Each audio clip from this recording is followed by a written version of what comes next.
keerimise koht on ja võib-olla kodustes tingimustes samamoodi, et võib-olla sa ei taha naisena või mehena teha kõiki asju kodus ära ise. Tahaks nagu midagi ära anda ka.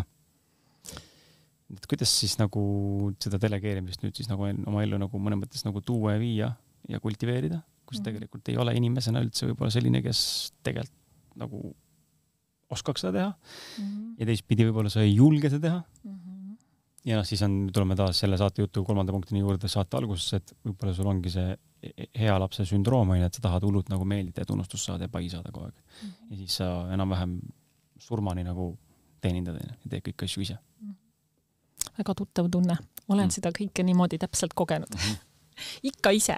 Väga tubli. Absoluutselt kõike ise. Ise teen paremini. Jah, ise teen paremini, ise oskan, ise teen. Ise võtan omale selle rolli, et ma ise pean tegema ja siis usun seda väga, väga tugevasti, et mina peangi kõigega hakkama üksinda saama ja siis muudkui lasen.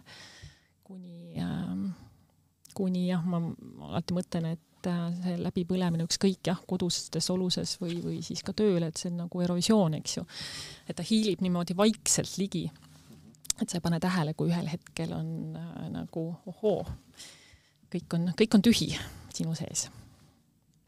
Aga kuidas seda siis nagu ellu nagu päris viima hakata, et tead, mulle aitab, mina enam ei tee. Niimoodi võib-olla ilus ei ole alati öelda, aga... Jaa, just. Et võib-olla siit tulevadki ka sageli konfliktid, et kui me lõpuks midagi ütleme, et siis ma ütlengi nii, et kõik, mina enam ei tee.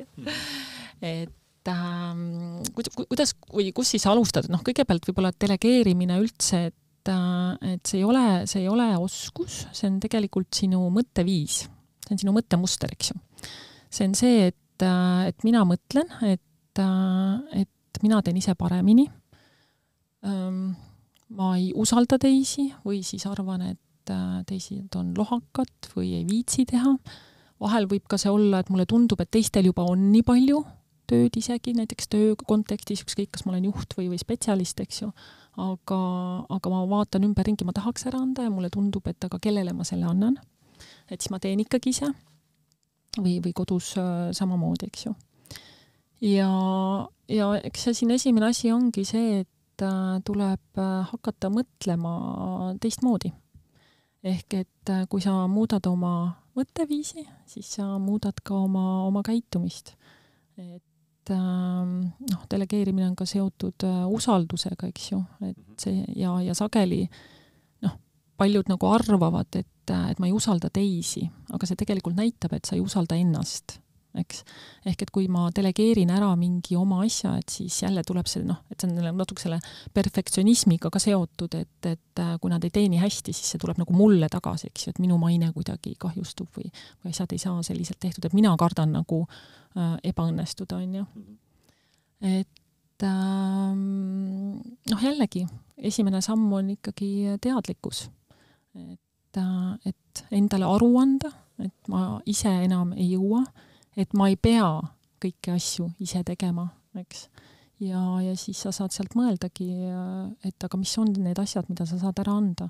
Et mis on tõesti vajalik, eks ju, mida sinu eest mitte keegi teine teha ära ei saa, aga mida saavad teised teha.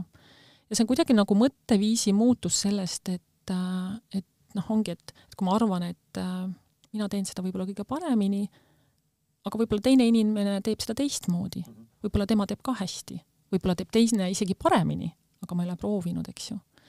Meeskonnas on hästi palju juhina just see, et kui sa ise kõik ära ei tee, siis tegelikult sa annad ruumi ka oma inimestele kasvada. Et ühelt poolt sa mõtled, et sa oled jube tubli, jube eeskujulik, ma võtan kõik enda kanda ja teen ära, eks ju. Aga ühelt poolt viibki see läbipõlemiseni sinu suhtes, sest sa võtad liiga palju asju enda kuklale ja teisest küljest jälle inimestel selline töötähendus nagu väheneb ja ka kasvamise ruum või usaldamatus, eks ju, sellepärast, et neid ei usaldata.